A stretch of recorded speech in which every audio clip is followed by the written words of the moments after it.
everybody, and welcome to BTCS's channel. We're sitting here with CEO Charles Allen. We're going to be running through some company updates and industry updates for you guys, as well as answering any questions you guys got for us, and of course, introducing members of the team. So Charles is stepping up to be the first one on, and today we're going to dive into his background a little bit. But Charles, how are you doing? You ready to get into it?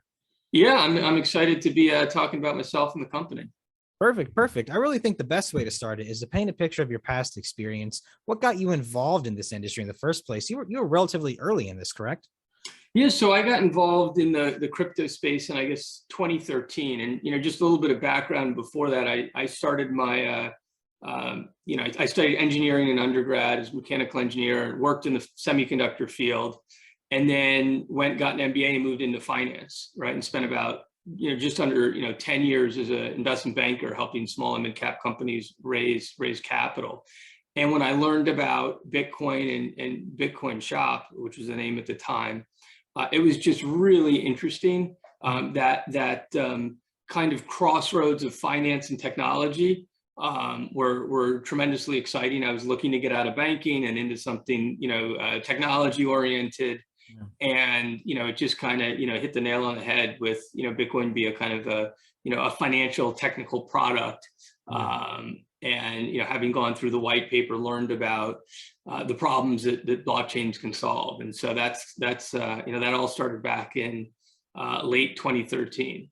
Yeah, I would say, well, I said relatively early. You were probably in this before 99% of people were. So you were really early, actually. And I'm curious, from your financial background, what was your thought process when you first heard about it and when you started studying it? Now, a lot of people, obviously, when they first heard about it, they were like, oh, this crypto thing, it's just digital, nothing, you can just reprint it and everything. And as they learned about the algorithms and so on, they kind of got a better picture of it. How did that process play out for you? Well, I think when you get away from the technical aspect of reading Bitcoin's white paper, and you kind of realize the problem it solves, which is double spending, right?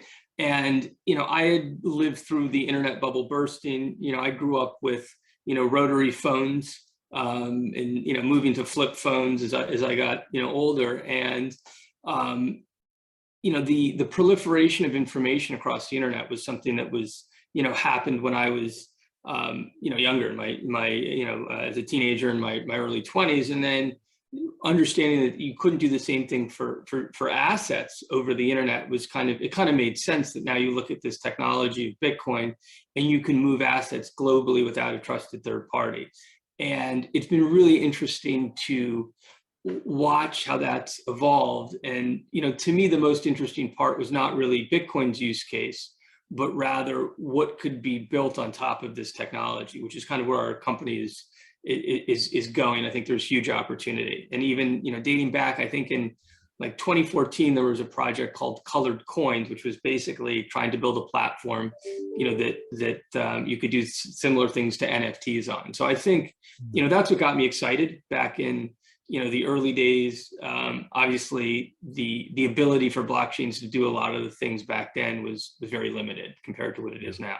Yeah, there's really been a big proliferation of projects that exist in the blockchain space now, from NFTs, smart contracts, and so on. But let's turn the focus back to BTCS. So tell me how you then became the CEO, and now what your role kind of looks like on the day-to-day, what you handle and how you handle it. Yeah, so it's kind of a fun story with a lot of ups and downs, right?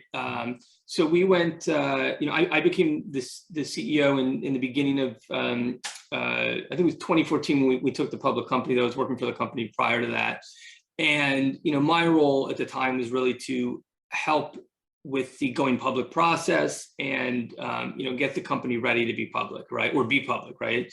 And that was. At the time, we were an e-commerce company, right? You could buy products with Bitcoin, and we quickly looked at that and pivoted out and became the first U.S. public company to mine Bitcoin. And honestly, it sucks to be early, right? Sometimes being the first company to do something in a new industry is not the ideal solution. We were just way too early. We were mining Bitcoin in 2014 when no one had even heard of it, when the government was cracking down and exchange, Mt. Gox was failing, and it was for the time of Silk Road, right? So crypto was for drug dealers and paying for porn online. It wasn't for, Morgan Stanley, right? Fair, yeah. So it was a really hard time, like trying to raise money, try to grow a business in that time frame, and try to teach people about Bitcoin mining. And that was all back in, the end of 2014, 2015. And then obviously crypto crashed, and it's kind of crazy to think Bitcoin went from, I think it was about $1,300 a Bitcoin to about 130 when we were out, trying to raise money to grow the business. Now that's like an unthinkable, price. So, it was challenging, but I think the key is we never gave up. We stuck with it. We didn't give up on our shareholders. We didn't give up on the company. We didn't go move on to do other things.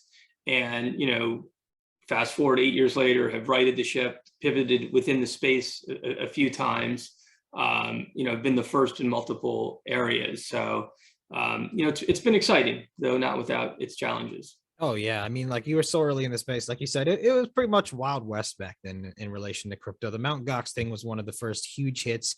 They hit a lot of the early adopters, and I feel really sorry for them too. That's really rough because I mean, like you said, the price was so low. People had multiples and dozens of Bitcoin, and obviously nowadays that would play out really well. And you can be too early to a space. So congrats on surviving being early to the space, and now you guys are in the world of blockchain and cryptocurrency veterans at this point. You're seasoned now. This is a space that moves incredibly fast. Yeah, without a doubt. And it's, it's exciting. We're still small, one of a very small group of public companies that are in the space, right? I mean, I think there's maybe, 30, 35 companies on the NASDAQ, New York Stock Exchange, and maybe about the same up in Canada. So, it's still a very small universe of companies in the space, and we're I think one of the only ones in the U.S. focused on the current business model. So yeah, well, Charles, I think you did a pretty good job of talking about yourself here, and we'll do a deeper dive into the company on the next video, everybody. So if you have any questions about that, don't be afraid to send them in. But let's end it on one more personal note, Charles. We're now a little over 1 month into 2022. How has the year treated you guys so far, and what are you excited about this year? So I'm really excited about the company, where things are going, the progress we're making, internally in terms of development. I think the pullback in crypto prices has created an opportunity for us. So we're excited to execute on that opportunity and continue to tell the story. Wonderful. Well, Charles, again, thank you for coming on. Thank you, everyone, for watching. We will have another video coming soon, so stay tuned. And Charles, have a wonderful day. All right. Thanks so much.